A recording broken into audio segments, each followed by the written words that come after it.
1. Arcade games were an important aspect of youth culture in that era. These games were housed in large colorful cabinets, and they could be found in entertainment halls, shopping malls, and even in some restaurants. Players inserted coins to play games such as Pac-Man, Centipede, and Donkey Kong, which were famous for their simple but addictive gameplay.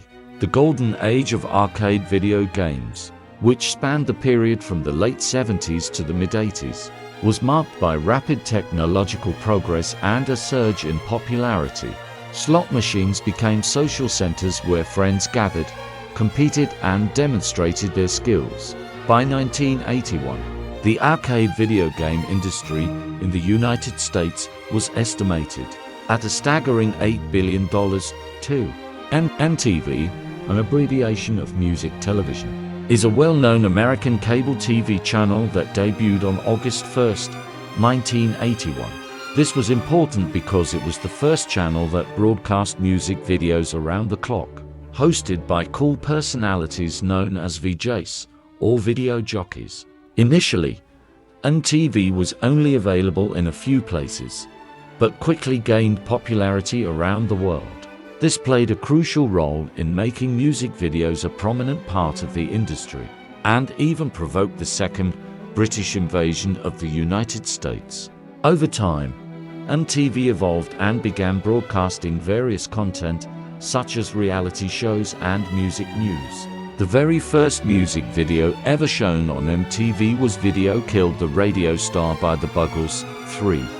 In the 80s, visiting the Blockbuster was a popular activity for many families and friends. Founded in 1985 by David Cook, Blockbuster quickly became a favorite movie and video game rental destination.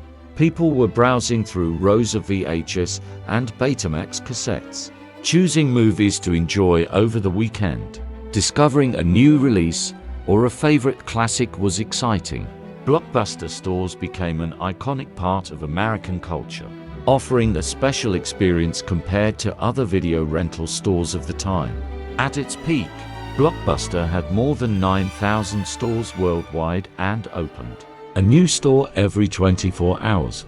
The Rubik's Cube, a three-dimensional combination puzzle, was invented in the 74th year by Erno Rubik, a Hungarian architect and professor. Originally named a magic cube, it was designed not as a toy, but as a tool to help students comprehend three-dimensional geometry. The cube consisted of smaller cubes that could rotate independently of each other, while the entire structure did not fall apart. By the early 80s, the Rubik's Cube had become a worldwide sensation, challenging both children and adults with its deceptively simple but, at the same time, challenging puzzle. She stopped being just a toy and became a symbol of intelligence, problem-solving, and creativity. As of March of the 21st year, more than 500 million cubes have been sold worldwide, making it the best-selling puzzle game and toy in the world. 5. Aerobics became a popular form of physical exercise in the 80s, combining rhythmic exercises with stretching exercises and strength training. It was usually performed to music and often in groups, under the guidance of an instructor. This trend gained huge popularity. Aerobics was known for its fashionable accessories such as sports headbands, tights, tube socks, and hair bands. Aerobics classes varied in intensity and difficulty to match different levels of physical fitness. A special method of aerobic exercise was developed by Dr. Kenneth H. Cooper and Colonel Pauline Potts of the United States Air Force. 6. In the late 70s, there was serious competition between the two types of videocassettes, Betamax and VHS. Sony introduced Betamax in the 75th year, becoming the first on the market. However, JVC soon released VHS, which stood for Home Video System. VHS gained a lot of popularity because recording to cassettes could take longer, although some believed that Betamax provided better image quality. By the early 80s, more and more people were buying video players, and movie stores were selling more videotapes than Betamax. Despite the fact that Betamax was the first, VHS won the format war, capturing 90% of the VCR market in the United States in 1977. Glam metal, also known as heavy metal, became a significant part of musical culture in the 80s. This musical style combined traditional heavy metal with pop, hooks and guitar riffs, resulting in energetic rock anthems and emotional power ballads. Bands such as Motley Crue, Bon Jovi and Poison became famous for their bright outfits, makeup and voluminous hairstyles that characterized the glam metal image. The music was often accompanied by extravagant music videos showing the charisma of the band members and their presence on stage. Glam metal dominated the airwaves and on MTV in the 80s, bringing a sense of fun and excess to the rock music scene. 8.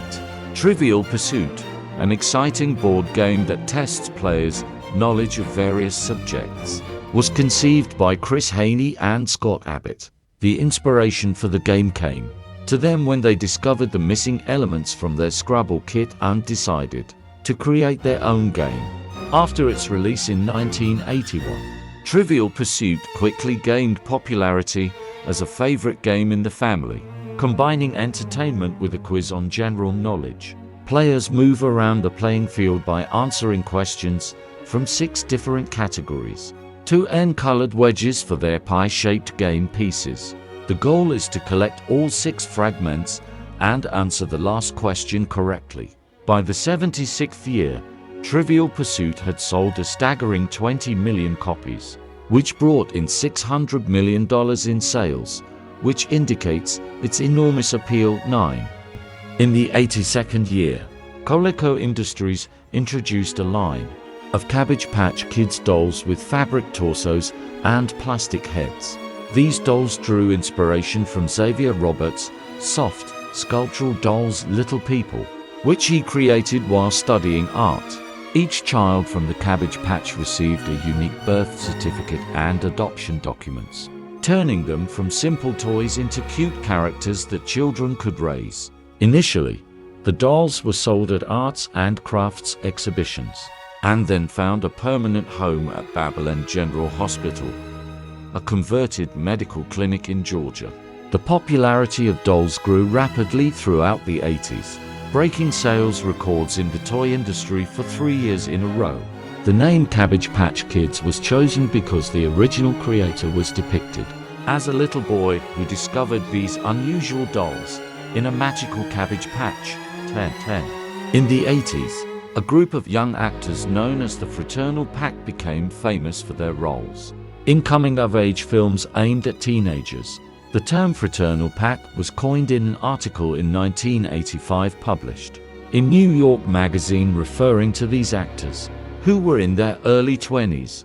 The main members of the Brat Pack were Emilio Estevez, Anthony Michael Hall, Rob Lowe, Andrew McCarthy, Demi Moore, Judd Nelson, Marley Ringwald and Eli Sheedy.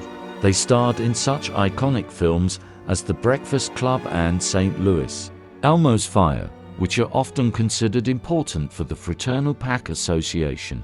These films and their talented cast have significantly influenced youth culture and the film industry. Emilio Estevez was considered the unofficial president of the Brat Pack, and he was once engaged to Demi Moore. If you like this American Rewind video, feel free to move on to the next one. And don't forget to like, subscribe and leave a comment below.